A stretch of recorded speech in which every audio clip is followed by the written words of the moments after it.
नमस्कार. नरसी बामणी या गावातील यदुशेठ, त्यांचा मुलगा गोपाळ शेठ, गोपाळ शेठचा मुलगा गोविंद शेठ, गोविंद शेठचा मुलगा नरहर शेठ, नरहर शेठचा मुलगा दामाशेठ आणि दामाशेठचा मुलगा दामाशेठ आणि गोणाई यांचा मुलगा म्हणजे नामदेव. या नामदेवांच्या जन्माची कहाणी तर महिपतीबुवांनी सांगितलेली आहे. या कहाणीसोबत आणखी एक मोठी रंजक कहाणी आहे.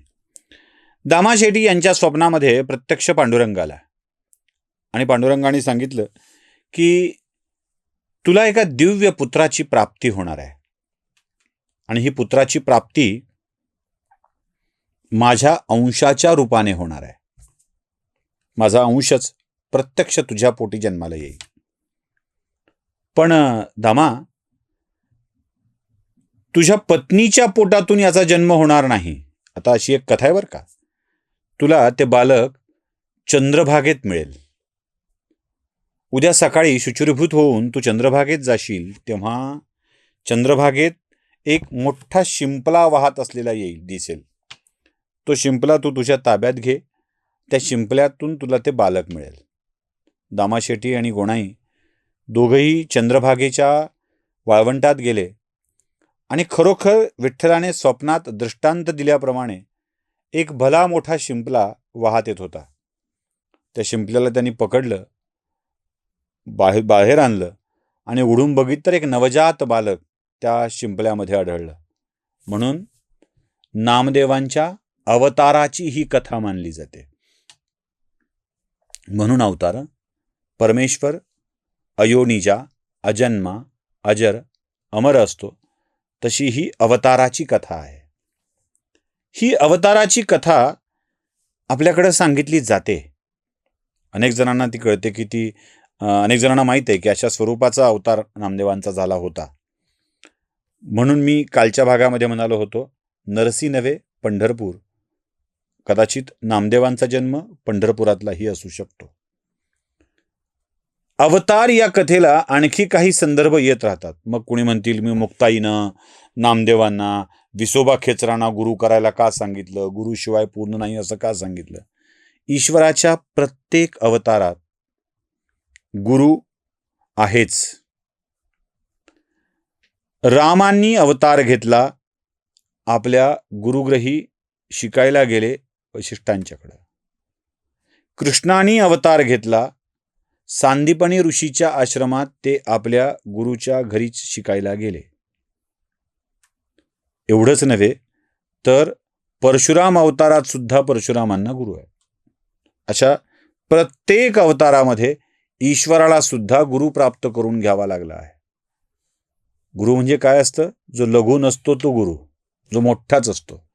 आणि गुरु तुम्हाला तुमच्यातल्या शक्तीची जाणीव करून देत असतो. म्हणजे अगदी अलीकडच्या काळात सुद्धा गुरु गोविंद दोन उखडे काके लागू पाय असं म्हटलेलं आहे ना. तो गुरु तुम्हाला त्याची जाणीव करून देत असतो. म्हणून नामदेवांना सुद्धा या अवतारात गुरु करून घ्यावा लागला.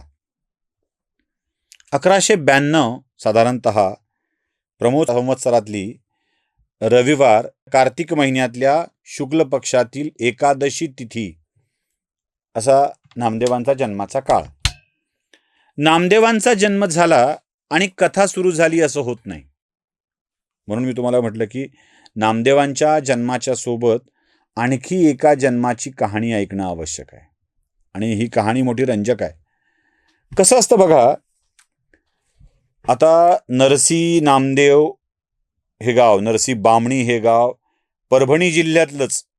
हे कशासाठी मी खात्रीनं सांगतोय तर पुढे जन्माची आणखी एक कथा आहे. आणि ही जन्माची कथा फार विलक्षण आहे, खूप गोड आहे. या गोड कथेतून असं काही माधुर्य जन्माला आलंय ना की ज्यांनी परमेश्वराला भुरळ घातली आहे, देवाला भुरळ घातली आहे. आणि ते माधुर्य, तो गोडवा म्हणजे जनाबाई. परभणी जिल्ह्यातल्या गंगाखेड या गावामध्ये जनाबाईंचा जन्म आहे. दामा हे त्यांच्या वडिलाचं नाव, तर करुंड हे त्यांच्या आईचं नाव. दामा आणि करुंड यांचं दाम्पत्य गंगाखेडात कसं तरी आपली उपजीविका भागवत होतं. अगदी गरीब मजुरी करायची. पोटी संतान नव्हते, अजिबात संतान नव्हते. या दोघांचं दुःख एकच होतं की आपल्याला काहीतरी पुत्र संतान प्राप्त झाला पाहिजे. एके दिवशी या दोघांच्याही स्वप्नात पांडुरंग आले. म्हणाले, तुझ्या नशिबात संतान योग आहे, एक पुत्री होणार आहे आणि ती मोठी दिव्य असणार आहे. पण तुझी ही पुत्री तुझ्या पुत्रीपेक्षा नामदेवाची दासी म्हणून जास्त प्रसिद्ध पावेल. म्हणून तुझ्या मुलीचा जन्म होताच तुझ्या मुलीला तू दामाशेटींच्याकडे नेऊन सोडावं. तिथेच तिचं पालन पोषण व्यवस्थित होईल. दामाशेटी आणि गोणाई हेच तिचे मायबाप असतील आणि ती नामदेवाची भक्त म्हणून जगेल. ठीक आहे म्हणाले, तसं करूया. दामाशेटीच्या घरी हे दोघंही गेले पुत्रीचा जन्म झाल्यानंतर आणि त्यांनी दामाशेटीकडं ती आपली मुलगी, गोड छोटीशी मुलगी त्यांच्याकडे सोपवली. म्हणाले, पांडुरंगानंच असा स्वप्नात दृष्टांत दिलाय की माझी मुलगी तुमच्या घरी राहावी, तुमच्या घरी वाढावी. दामाशेटींना आधीच पांडुरंगाच्या दृष्टांतानं एका पुत्राची प्राप्ती झालेली होतीच. ते म्हणाले, देवाचा आशीर्वाद आपण सांभाळलाच पाहिजे. मोठ्या कौतुकाने तिने जनेला आपल्या जवळ घेतलं. म्हणाले, जने, आजपासून तू माझी पोरगी हो. जसा माझा नामा तशी तू. या जनाबाईंनी घरात प्रवेश करताच नामदेवानी जन्मजन्मांतरीची ओळख असल्याप्रमाणे या जनाबाईला ओळखलं आणि त्यांनी हात धरून खेळायला गेले.